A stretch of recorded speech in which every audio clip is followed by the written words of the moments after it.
Bom, pessoal, boa noite. Na verdade, agora são 2h48 da manhã. Vocês imaginavam que eu não fosse mais gravar essa videoaula, né? Mas nosso compromisso era de fazê-lo, então estamos aqui cumprindo nos últimos minutos do período para consolidação essa tarefa.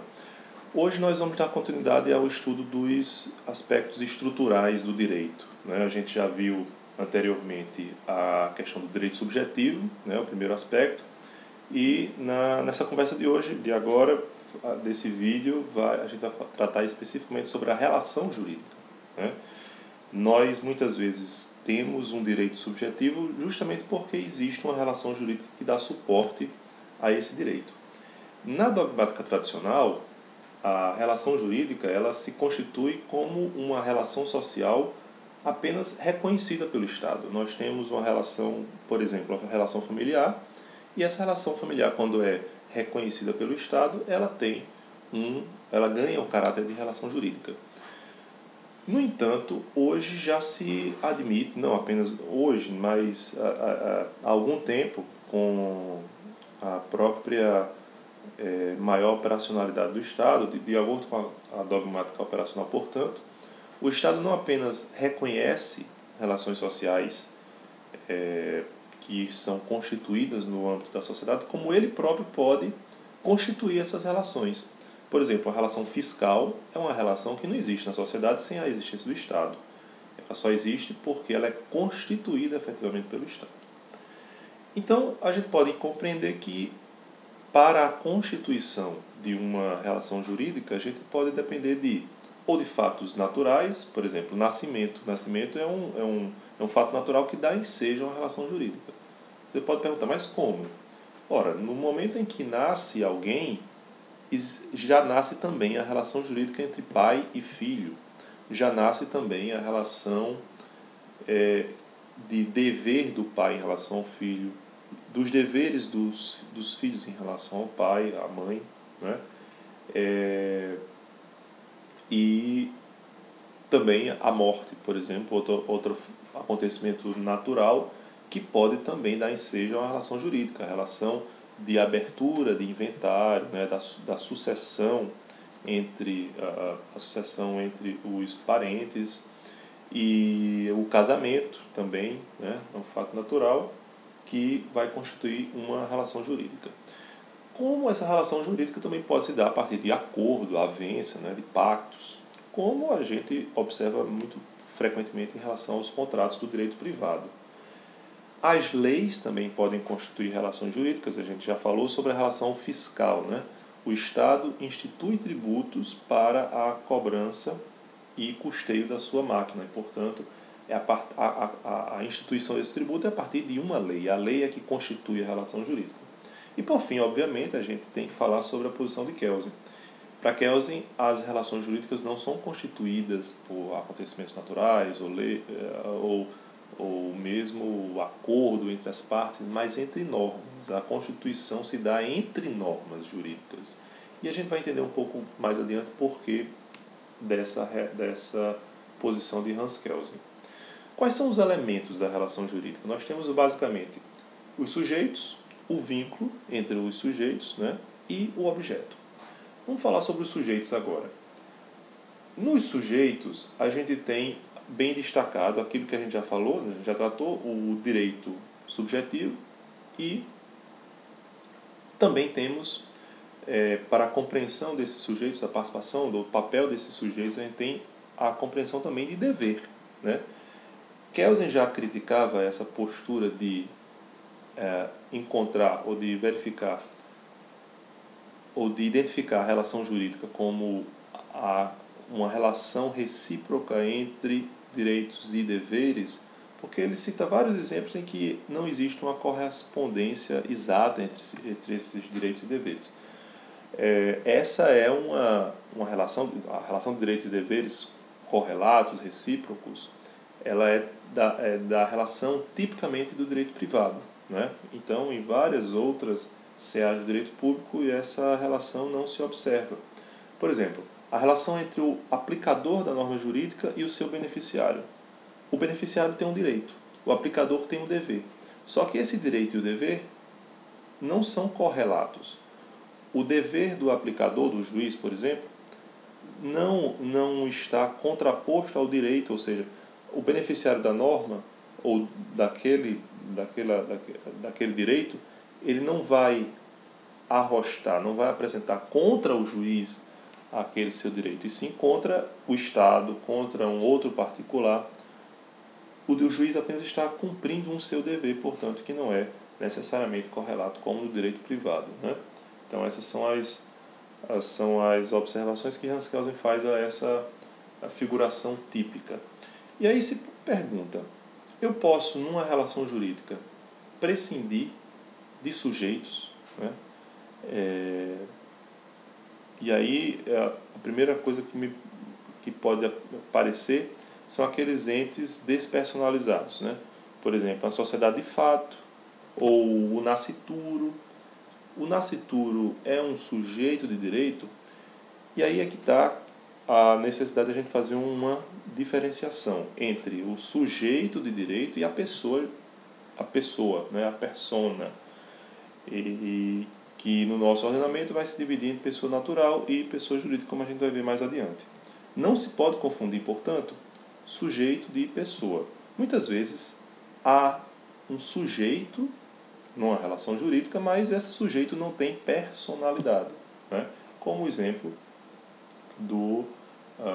a massa falida, o espólio, né? São entes despersonalizados, ou mesmo a herança jacente, né? Quando, por exemplo, quando alguém vem a falecer, é constituído, né, ficticiamente o chamado espólio, como se fosse a reunião de todos os haveres, todo o patrimônio daquele decujus, né, do falecido. E ele não tem personalidade jurídica, isso é uma construção fictícia para dar ensejo ao inventário, para possibilitar o inventário. Então não pode haver confusão entre pessoa e sujeito de direito. Outra pergunta, pode haver um só sujeito numa relação jurídica? E o primeiro exemplo que vem à mente é dos direitos reais. Por exemplo, eu possuo essa estátua, né? Essa propriedade é minha. Então a relação se estabelece entre mim e a coisa, portanto só haveria um sujeito e um objeto. Só que os direitos reais, como a propriedade, a posse e outros tantos, têm uma peculiaridade. Eu tenho um sujeito do direito, né? E esse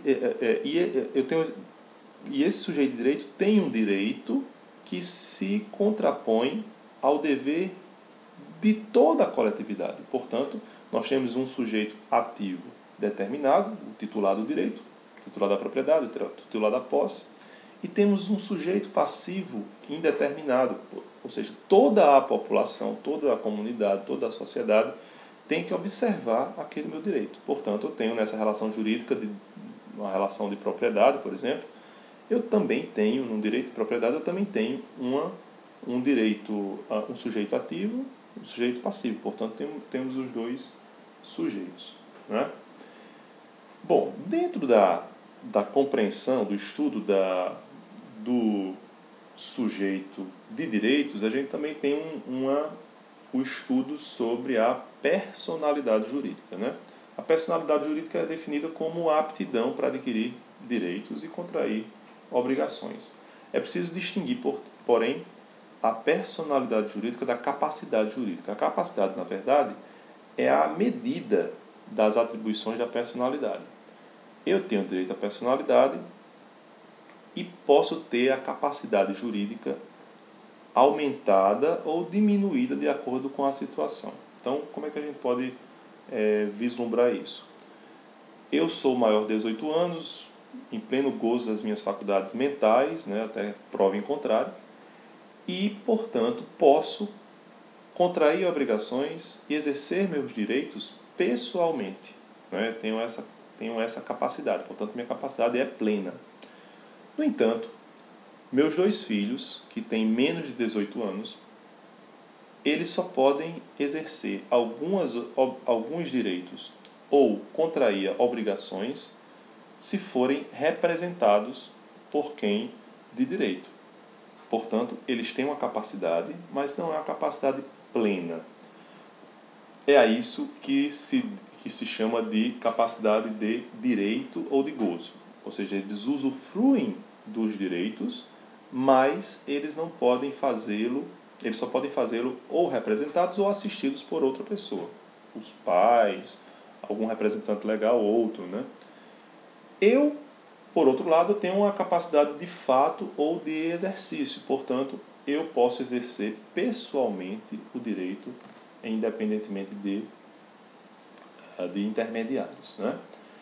Dentro da compreensão de pessoa jurídica, de sujeito de direito, a gente também tem uma divisão clássica, que é entre pessoa física e pessoa jurídica, né? A pessoa física, a persona, né, do teatro grego, a máscara, aquilo que se assume, é o papel que se assume numa sociedade, ela tem uma inspiração também, posteriormente tem uma inspiração cristã, quando se reconheceu a pessoa física, né, para diferenciar o sujeito, a persona, né, do objeto.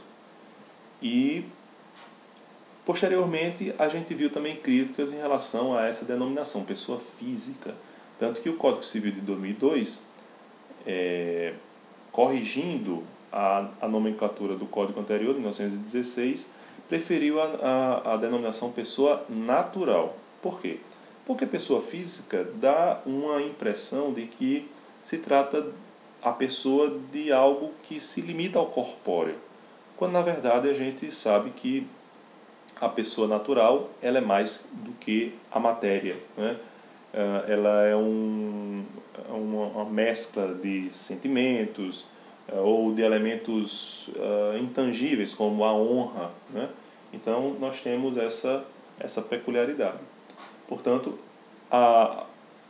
o termo mais correto para se utilizar seria o de pessoa natural e não pessoa física. Apesar de a gente, por exemplo, usar o CPF, Cadastro de Pessoa Física, ainda existe essa fixação à tradição.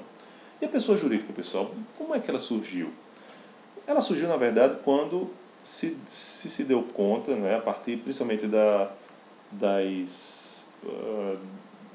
das organizações ou dos próprios comerciantes, de que para que eu realizasse uma empreitada sozinho, essa empreitada se tornava muitas vezes impossível. Então eu pedi auxílio de um companheiro. Só que como é que se dava, como é que se operacionalizava essa união de esforços? Se teve a ideia de se considerar a criação de uma outra pessoa, uma pessoa fictícia, né? Ela não existe materialmente, mas ela é capaz, portanto, ela tem capacidade de contrair obrigações e exercer direitos. Por exemplo, a pessoa jurídica tem direito à honra, né? Ela não tem apenas os direitos patrimoniais. Já se reconhece que ela tem direito à honra, por exemplo. Portanto, a pessoa jurídica tem esse viés, tem essa importância no âmbito do estudo do sujeito de direito. Bom, a gente já estudou dentro da relação jurídica, sujeito de direito. E o que é que une os sujeitos? É justamente o chamado vínculo atributivo. Na ideia tradicional que vocês vão encontrar na maioria dos livros, a relação jurídica vai se dar entre sujeitos, entre homens concretos, né? Então, por exemplo, quando eu firmo um contrato de compra e venda de determinado imóvel, então eu sou o sujeito comprador e o vínculo atributivo daquela relação jurídica se dá entre o sujeito comprador e o sujeito vendedor, né? O vínculo, portanto, é entre homens concretos. Hans Kelsen não entendia assim. Vocês devem se recordar que eu falei agora há pouco que para Hans Kelsen a norma jurídica, aliás, a relação jurídica só é constituída a partir de norma. Por quê? Porque, na verdade, Hans Kelsen entendia que o vínculo existe entre papéis sociais e não entre homens concretos. Como assim, papéis sociais? Bom, eu, Morton, eu assumo vários papéis sociais. Não é mortum, especificamente, que está comprando um imóvel, mas eu assumo ali o papel social de comprador, porque na minha vida eu assumo vários outros papéis sociais, como o de pai, o de professor, o de profissional, o de esposo. Então, em cada relação jurídica, eu assumo um papel social. E quem é que vai dar, ou quem é que vai caracterizar esse meu papel social? A norma jurídica, quando ela determina meus direitos e obrigações naquela relação jurídica. Portanto, para Kelsen, né, nessa posição coerente com a sua teoria, a relação jurídica não se dá entre seres concretos, mas entre normas jurídicas. Isso porque a relação se dá entre condutas. Vocês devem observar que Kelsen termina por considerar a conduta como objeto da própria norma jurídica. A norma jurídica aliás, a ação é o conteúdo da própria norma. As condutas, portanto, têm essa importância. Bom, nós temos o sujeito, nós temos o vínculo entre os sujeitos, mas o que é que envolve a relação jurídica? Ela vai se desenvolver em torno de um objeto, né? Ainda no exemplo da compra e venda do imóvel, nós avançamos, eu comprador, uma outra pessoa vendedora, nós contratamos a compra de um imóvel. O objeto sobre que recai essa relação, sobre que recaem os direitos e obrigações, é aquele bem, né? Aquele imóvel que está sendo comprado. Só que eu tenho aí dois aspectos fundamentais em torno desse objeto. Eu tenho o que se chama de objeto imediato, que é o bem da vida, né? É aquilo que está sendo, que é palpável, né? Que é o objeto material que está sendo adquirido, por exemplo, a coisa, né? Eu estou comprando um livro, então esse livro aqui é o objeto, é o bem da vida. Esse é o objeto imediato. O objeto imediato é justamente a prestação envolvida nessa relação jurídica. Por exemplo, quando eu compro esse livro, eu tenho o dever de dar o dinheiro e o vendedor tem o dever de me dar o livro. Então, o dar ou pagar, né, ou fazer, esses constituem os objetos chamados imediatos, né? Então, são as prestações devidas pelo sujeito passivo. Dentro ainda do estudo do objeto, né, nós temos a noção de bens jurídicos. Eu vou trazer aqui a definição de Rotondi. O bem jurídico é a entidade que possa ser objeto de gozo e de disposição autônoma, né? Vocês vão observar nos autores, dentre os autores existe uma variação muito grande entre a maior abrangência de coisa ou de bem, né? Mas isso vai ser resolvido de maneira mais apropriada na disciplina de Direito Civil 1. O que importa agora é que a gente prefira a definição de bem como algo mais aproximado do que a gente tem como como a nomenclatura própria, né, da teoria geral do direito. Aí eu pergunto a vocês, dentro daquilo que a gente já falou, a relação jurídica se constitui entre dois sujeitos, né, que guardam entre si um vínculo atributivo a partir dessa relação sobre determinado objeto. Pergunto a vocês, o homem pode ser objeto da relação jurídica? E aí o homem é objeto, né? Então, tirando as brincadeiras relacionadas a essa afirmação, é claro que, historicamente, o homem já foi objeto de uma relação jurídica. Mas, quando havia escravidão, havia reconhecimento da escravidão. Se bem que, naquelas circunstâncias, os escravos não eram considerados homens, no sentido de que não eram considerados como sujeitos, né? Eles eram objeto, efetivamente. Vamos trazer então a discussão para hoje. O homem pode ser objeto da relação jurídica?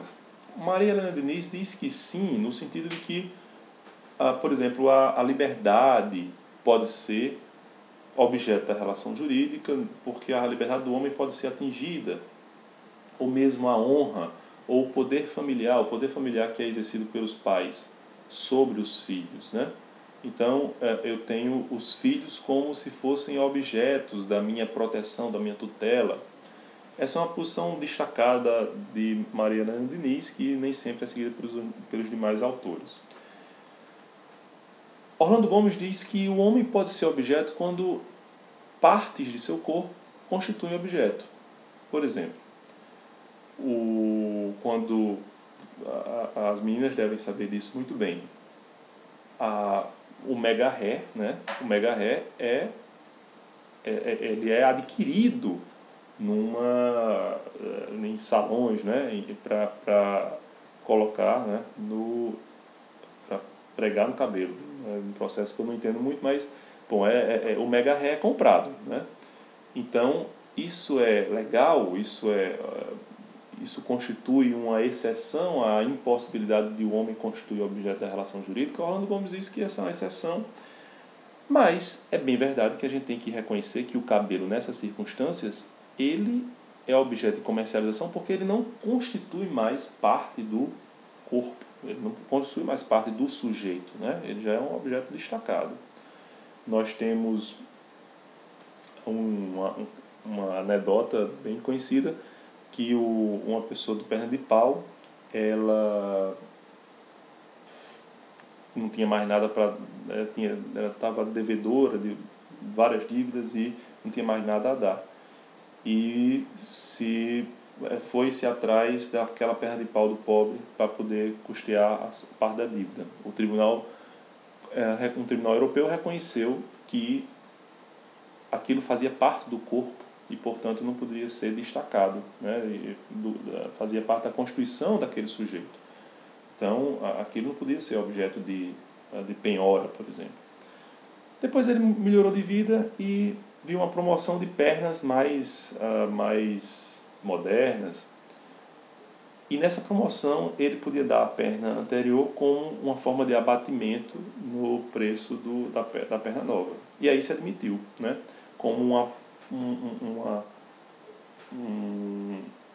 um objeto nessa negociação, um objeto de valor econômico. Não haveria uma contradição aí nessa situação específica? Não, porque nesse caso a perna estava destacada daquele bem. Enquanto ela servia ao sujeito, ela fazia parte daquela inteireza, né, do sujeito na integralidade. Depois de destacada, não, ela não tinha mais essa característica. Bom, basicamente, pessoal, essa é a explicação a respeito da relação jurídica. No próximo vídeo, a gente vai falar sobre os fatos jurídicos, que são os fatos que constituem justamente essas relações. Obrigado.